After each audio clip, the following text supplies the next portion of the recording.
Hello again, Steve here. I was just out for a little ride because I just came back from having a couple of teas with a few friends, and I just stopped at this little park. It's such a beautiful day, t-shirt weather, 20-something degrees in the sunshine.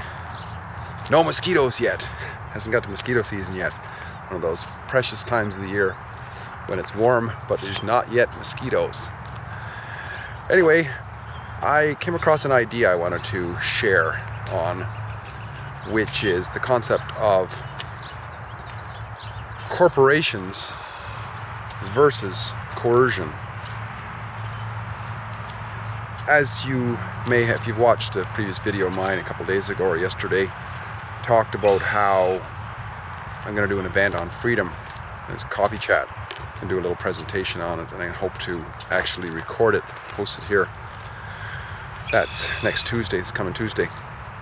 Now, there was a guy chimed in, and thanks for the comment, by the way, if you see this, on the difference between the concept of freedom in the Western European cultures versus the Eastern cultures, Far Eastern, Indian perhaps. And if I got this right, I don't have it right in front of me, but as far as this brief skim that I did of it, was the concept of how in the Western world often we think of in terms, a lot of people think of freedom in terms of things like constitutions. What are our constitutional rights? What is it that we are allowed to do? It's almost like the doing, right?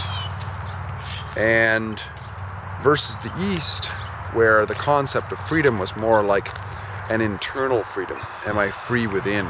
Is my internal constitution, if you will. That of freedom. And of course, if we were to measure both the Eastern cultures and Western cultures, I don't think the results necessarily play out as in places like India being any better places to live. In fact, they're probably a lot worse in many ways. Although the concept is a good one because, or the question, the exploration of that, I would say what makes more sense to me, based on, if we are responsible for our individual lives, at least more than anybody else in our world, any other human being, that is to say, then it's most important for us to become free as much as we can on the inside in our way of thinking, getting rid of the taboos that we had, especially if they don't have any basis on anything other than just we said so or somebody said so. In other words, free ourselves from our assertions, both the assertions that we make and the assertions that we have just accepted because other people have told us. Like, it is the way it is because that guy said so, or that guy up in the sky said so, or whatever, without any context as to whether that's actually true. And when we get rid of that, we can come to the point of either knowing what we know or just admitting we don't know. And that's kind of a freeing situation, I would think. And when we say we don't know, then we can no longer so much use coercion against our children, against the people in our neighborhood, through proxies such as police and politicians and priests. We can no longer use that because we don't know that just because we said so, that somebody has to do this or that. Now, it's one thing if we see somebody harming somebody else, as a brotherly, sisterly individual, we want to come to the aid of that individual. But just because somebody said we must fill out this form or that form, or jump through all these hoops, or get permission of all sorts just to do what, for basically living, for traveling from here over to there, I need a permit to do that. That's an assertion, right? And to follow through with that assertion is coercion, basically. Now, this leads me to the topic of the comments I wanted to make. There's a lot of, I've almost call it babble on social media, especially in conspiracy circles and what have you, that it's this great evil corporation that's limiting our freedoms. And I say, that to me is like an assertion because I don't see the evidence of it. I just don't. I mean, because after all, what is a corporation? A corporation, first of all, is just a figment of somebody's imagination. And it results in a group of people getting together and doing stuff. But what's the point there. The point is the people, right? So a corporation can't do anything other than what human beings do within what they call the corporation. So it's really just human beings doing stuff. It comes back to the old adage, we're all just human beings here, right? We're all just human beings here. So it's not the corporation that's doing anything, it's people that are doing stuff. It's human beings that are doing stuff. And the issue is, in terms of freedom or the lack thereof, is the coercion that's taking place. It's the coercion that is that people are doing to other people. And where that begins is within, I think. So we put ourselves in our own little enslavement prisons, and then we act that out to enslave others.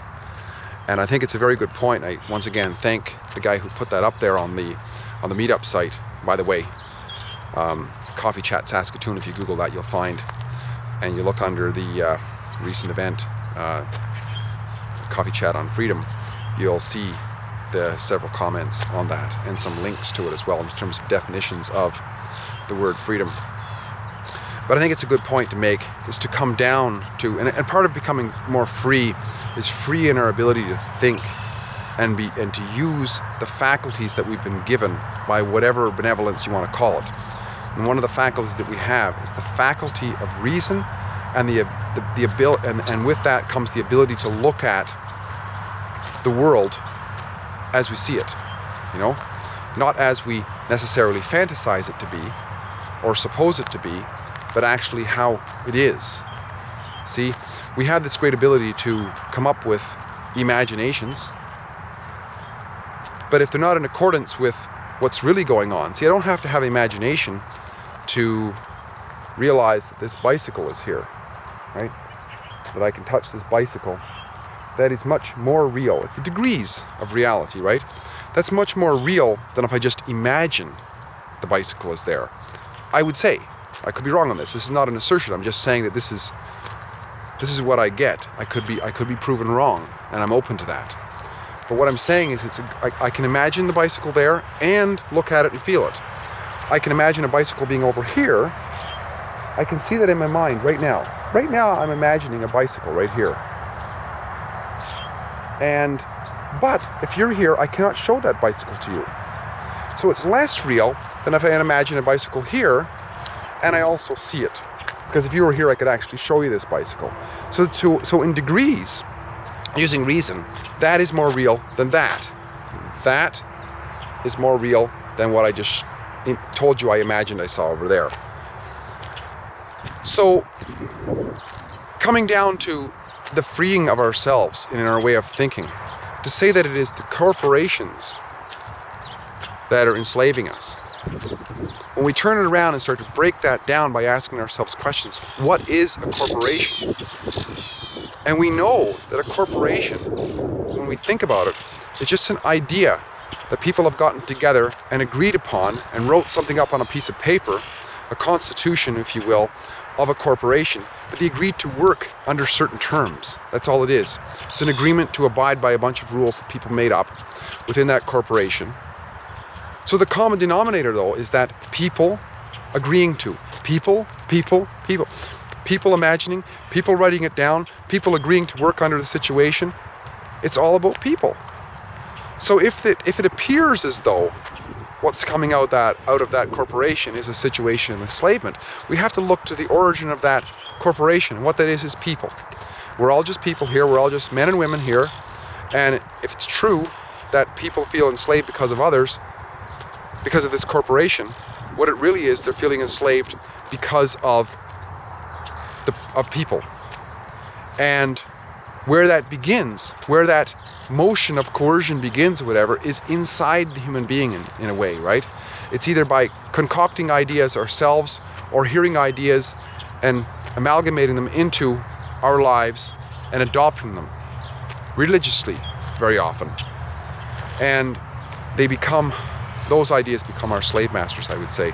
And by freeing our mind of those, realizing just what they are, that they're not as real as this bicycle being here, they're just stuff we concocted, then the more and more we can be like this, the more free we are, in spite of the enslaved outside world.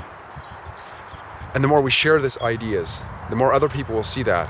We begin a chain effect of more and more men and women becoming free within, and the freedom without will be a natural outflow. I'm going to guess, a natural outflow of more and more people becoming free within. Not, I would say, what has happened so often, which is to say, this way of thinking was wrong, so because it doesn't make any sense, so I'm going to adopt this way of thinking over here, which may be equally wrong. It's about questioning and questioning and questioning and trying to get to the bottom of it, and being willing, I think, to say, I don't know. So is it corporations or is it coercion? I would say that the action that's taking place that is holding us down are actions of coercion, but those actions take place within ourselves. We coerce ourselves so often into a bunch of nonsense by just not thinking through, not asking the questions, not getting to the bottom of what, as much as we can. We never completely get to the bottom because there's always a new discovery, but as much as we can exhaust our ability to question, and we free ourselves to a certain extent. And the more we behave this way, the more it'll rub off on others, and the more we'll have a freer community as well, I would say. Hopefully this was of any help. If it was, click a like below, share it if you will, and let's get the word out. Steve here again. It's great talking. Talk again soon. Bye-bye.